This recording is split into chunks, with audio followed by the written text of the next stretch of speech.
Dans les années 1892 à 1902, Arthur Conan Doyle vivait principalement à Londres, une ville en pleine effervescence à l'apogée de l'époque victorienne.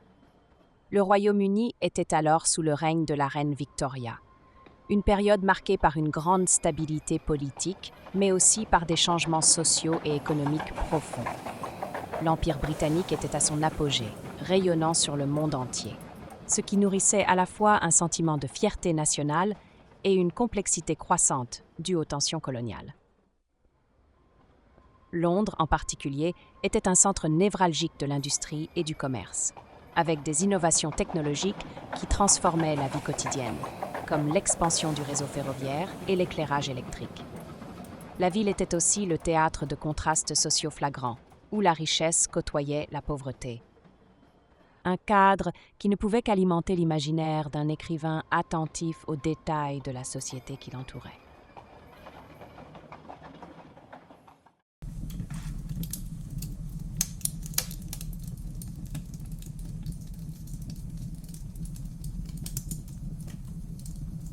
La fin du XIXe siècle et le début du XXe siècle ont vu émerger de nombreuses idées nouvelles qui ont profondément influencé Arthur Conan Doyle. C'était une époque de découvertes scientifiques révolutionnaires, avec les théories de l'évolution de Darwin, qui continuaient de susciter des débats passionnés.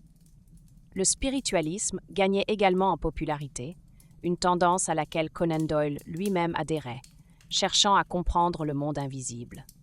En littérature, le réalisme et le naturalisme dominaient, mais le récit policier, dont Conan Doyle était un maître incontesté, se démarquait par sa capacité à captiver le public par des intrigues complexes et des déductions logiques. Ces mouvements intellectuels et littéraires ont façonné ses choix thématiques, notamment l'intérêt pour le rationnel et le surnaturel, présent dans Le Chien des Baskerville.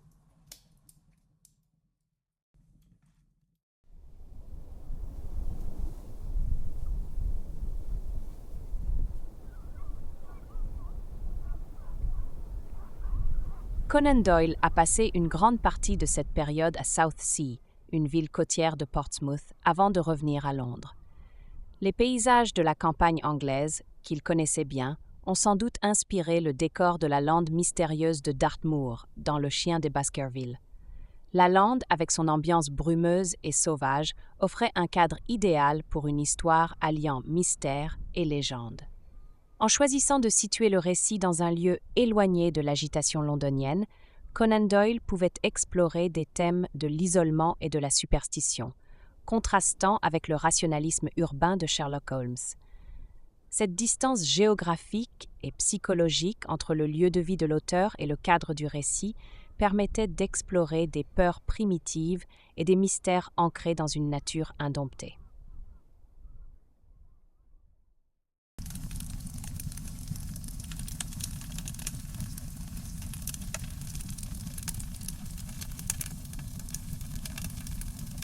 Cette décennie fut également marquée par des tensions sociales et économiques croissantes. La question irlandaise, avec son lot de troubles politiques, pesait sur le Royaume-Uni, tandis que les réformes sociales commençaient à transformer la société victorienne. Conan Doyle, en tant qu'écrivain engagé, était sensible à ces bouleversements. Il a lui-même vécu des moments de rupture personnelle, notamment la perte de proches, qui l'a conduit à s'intéresser au spiritisme. Ces tensions personnelles et sociales se reflètent dans ses écrits par des thèmes de danger imminent et de forces obscures incarnés dans Le Chien spectral de Baskerville. Le récit devient alors un moyen d'exorciser les angoisses collectives et individuelles face aux changements rapides et à l'incertitude de l'avenir.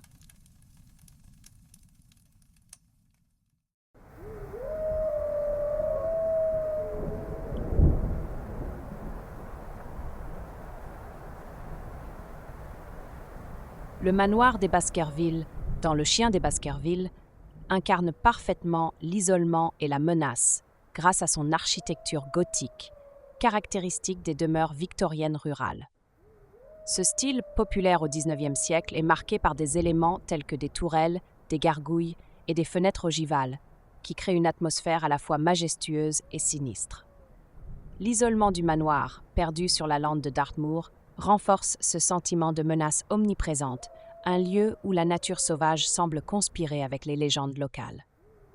À cette époque, l'architecture gothique, avec son penchant pour le mystère et le sublime, reflétait les préoccupations victoriennes pour le surnaturel et l'inconnu, thème cher à Conan Doyle.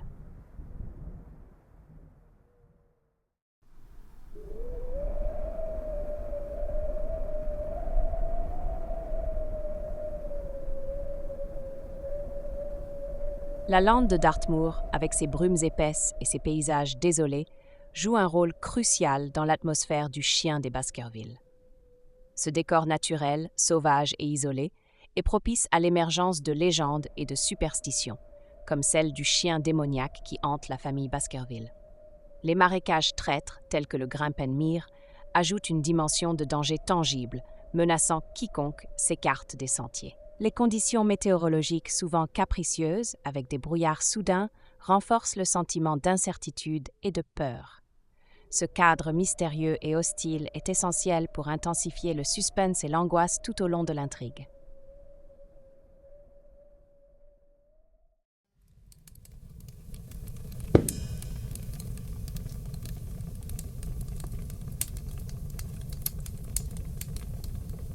Sherlock Holmes, avec son costume de tweed et sa célèbre loupe, symbolise la rationalité et la méthode scientifique à une époque où le mystère et le surnaturel captivent l'imagination collective. Son apparence soignée et ses outils d'enquête évoquent la rigueur scientifique, contrastant avec les croyances en des phénomènes inexplicables, comme le chien fantomatique des Baskerville. Holmes incarne l'esprit positiviste du XIXe siècle, influencé par des figures comme Auguste Comte et Charles Darwin, qui prônent l'observation et la déduction. Dans Le Chien des Baskerville, il démystifie l'inexplicable par la logique, résolvant une intrigue ancrée dans la superstition par des faits concrets.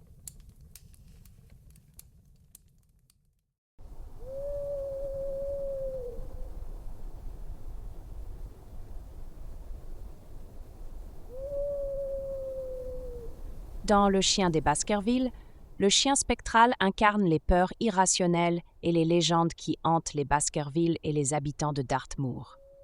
Cette créature mythique, décrite avec des yeux brillants et une stature imposante, symbolise l'influence persistante des superstitions à une époque de rationalité croissante. Malgré les avancées scientifiques de l'époque victorienne, telles que les théories de Darwin, les croyances populaires et les récits folkloriques continuent de captiver l'imaginaire collectif. Le chien spectral représente ainsi la lutte entre la raison et les peurs ancestrales, reflétant les tensions entre modernité et tradition dans la société de l'époque.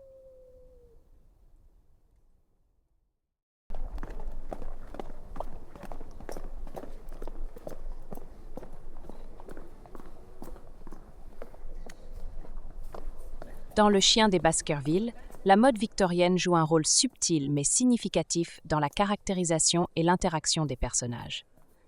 Les vêtements de l'époque, souvent élaborés et symboliques de statut social, aident à définir les classes et les personnalités. Par exemple, le Dr Watson, avec ses costumes bien coupés et son chapeau melon, incarne le gentleman victorien, reflétant à la fois respectabilité et professionnalisme. Sir Henry Baskerville, en tant qu'héritier, est souvent décrit avec des vêtements de qualité, soulignant son statut social élevé. Les tenues des personnages féminins, bien que moins centrales, évoquent également les normes et attentes de la société victorienne, où l'apparence était un reflet de la moralité et de la position sociale. Ainsi, la mode sert de toile de fond à l'intrigue, enrichissant la dimension sociale du récit.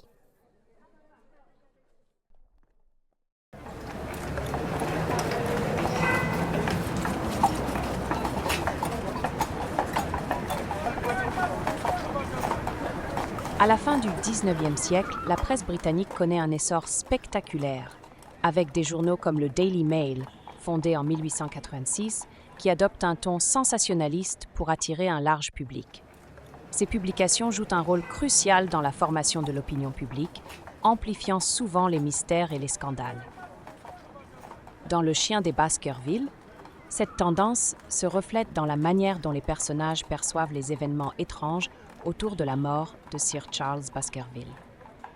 Le sensationnalisme des journaux alimente les peurs et les superstitions, exacerbant le mystère et influençant les réactions des personnages, qui oscillent entre scepticisme et fascination pour le surnaturel. Cette dynamique illustre comment la presse peut façonner la perception collective en jouant sur les émotions et les croyances populaires.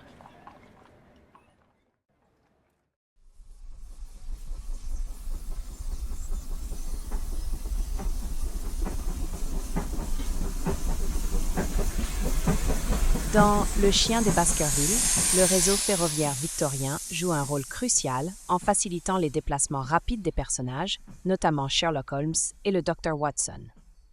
À la fin du 19e siècle, le chemin de fer était le moyen de transport le plus avancé et le plus efficace en Angleterre. La Great Western Railway, par exemple, reliait Londres à Exeter, puis à Dartmoor, rendant la lande accessible en quelques heures seulement. Cette accessibilité permet aux personnages de se déplacer rapidement entre Londres et le Devon, alimentant le rythme de l'enquête. Le train symbolise également la modernité face à la superstition, un thème central du roman, en contrastant le progrès technique avec les mystères ancestraux de la lande.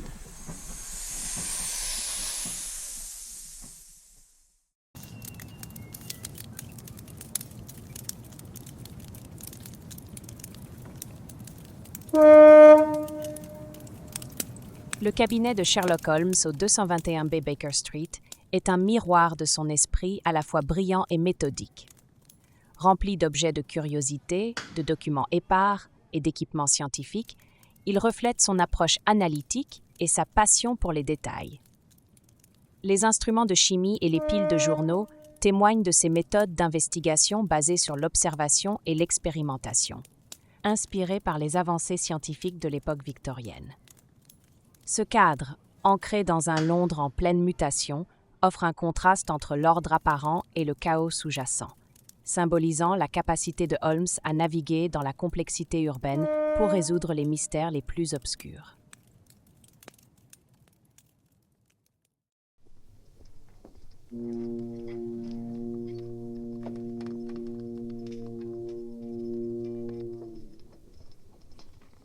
Dans Le Chien des Baskerville, les innovations scientifiques de l'époque influencent profondément la méthode de Sherlock Holmes, qui incarne la rationalité et l'empirisme. Holmes utilise des techniques d'investigation inspirées des avancées scientifiques, telles que l'analyse chimique et la déduction logique, pour résoudre des mystères. Par exemple, il emploie des méthodes d'analyse de cendres de tabac et d'empreintes, reflétant l'intérêt croissant pour la science médico-légale, une discipline en plein essor à la fin du XIXe siècle. Cette approche scientifique contraste avec les superstitions entourant le chien légendaire, illustrant le conflit entre rationalité et croyances populaires à l'époque victorienne.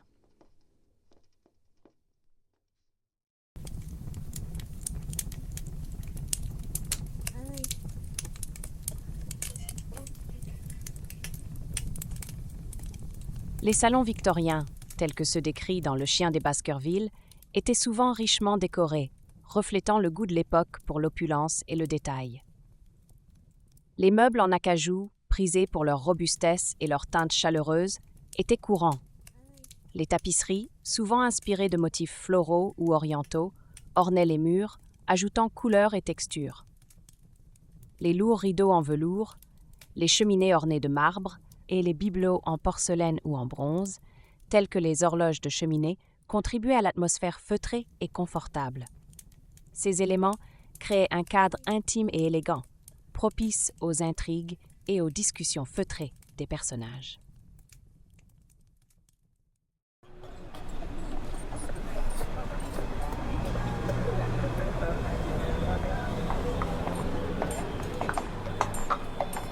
L'uniforme du policier londonien à l'époque victorienne, notamment dans les années 1890, était conçu pour inspirer respect et autorité.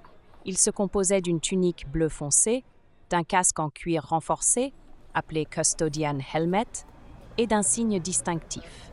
Les boutons en laiton et le numéro d'identification sur le col étaient des symboles de l'ordre et de la responsabilité.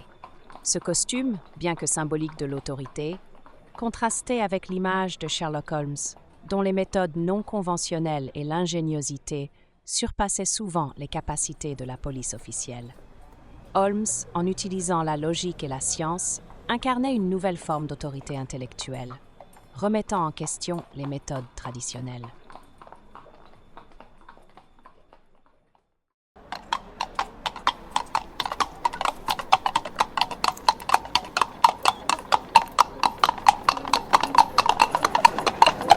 À l'époque victorienne, une rue animée de Londres offrait un spectacle vibrant et contrasté. Les passants, issus de toutes classes sociales, se côtoyaient dans un ballet incessant. Les dames en robes longues et les gentlemen en redingote croisaient les ouvriers en tenue de travail. Les fiacres, principaux moyens de transport, circulaient bruyamment, leurs chevaux martelant le pavé. Les enseignes colorées des boutiques, souvent éclairées au gaz, attiraient l'œil avec leurs promesses de nouveautés et de luxe. Cependant, derrière cette façade animée, les ruelles sombres et étroites cachaient un autre monde. Ces passages obscurs étaient souvent le théâtre de mystères, de crimes ou de rencontres secrètes, créant un contraste saisissant avec l'activité trépidante des grandes artères. Ce double visage de Londres, à la fois éclatant et énigmatique, a inspiré de nombreux écrivains, dont Conan Doyle, dans les créations de Londres.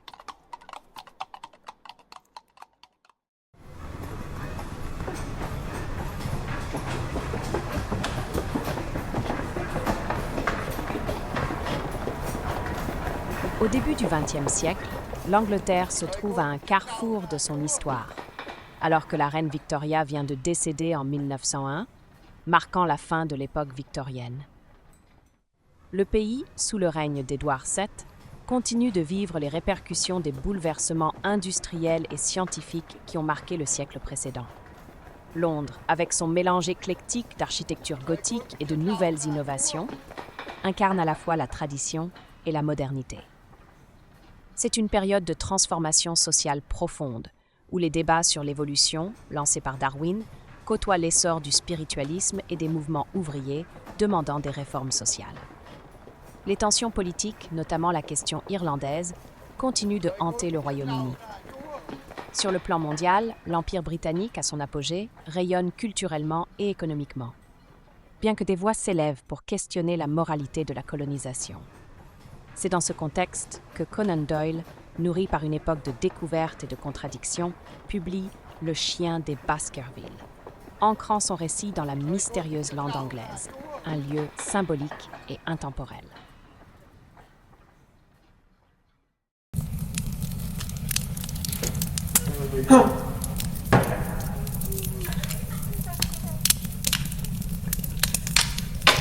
En 1902, Arthur Conan Doyle est une figure littéraire reconnue, mais il se trouve à un tournant personnel et professionnel. Après avoir tué Sherlock Holmes dans Le Dernier Problème en 1893, il cède finalement aux pressions du public et ressuscite son détective dans Le chien des Baskerville. Vivant principalement à Londres, il est influencé par l'effervescence intellectuelle de la ville. Doyle, médecin de formation, s'intéresse aux mystères de l'esprit humain autant qu'aux avancées scientifiques de son temps. Passionné par le spiritisme, il explore de nouvelles dimensions de la réalité. Sa vie personnelle est marquée par des tragédies, notamment la perte de son père et la maladie de sa femme, ce qui renforce son attrait pour le surnaturel. Dans ce contexte, il crée une œuvre où le rationnel et l'irrationnel se côtoient harmonieusement.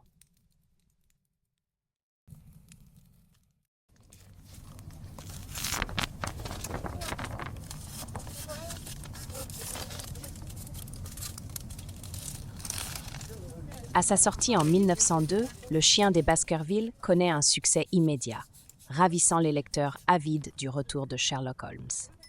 La presse accueille l'œuvre avec enthousiasme, saluant le mélange habile de suspense et de mystère.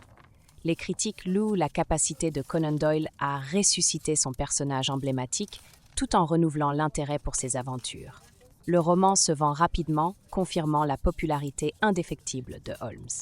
Cette publication marque également un tournant dans la carrière de Conan Doyle, qui se réconcilie avec son personnage malgré ses réticences initiales. Les librairies sont prisées, les discussions littéraires s'animent et l'œuvre s'impose rapidement comme un classique du genre policier, consolidant la place de Doyle parmi les grands écrivains de son temps.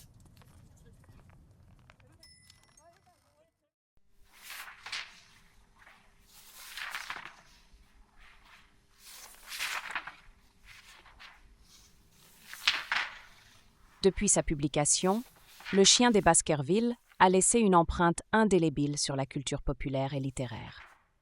Traduit dans de nombreuses langues, le roman a conquis un public mondial, devenant un pilier du genre policier. Il a inspiré d'innombrables adaptations cinématographiques, télévisuelles et théâtrales, chaque version explorant de nouvelles facettes du mythe de Sherlock Holmes. L'œuvre a également nourri la fascination pour les récits de détectives, influençant des générations d'écrivains. Aujourd'hui, elle reste étudiée dans les universités et célébrée dans les cercles littéraires. La lande brumeuse de Dartmoor, devenue un symbole de mystère, continue d'inspirer l'imaginaire collectif. À travers les décennies, Le chien des Baskerville s'est imposé comme un monument de la littérature, résistant à l'épreuve du temps et captivant toujours les amateurs de mystère.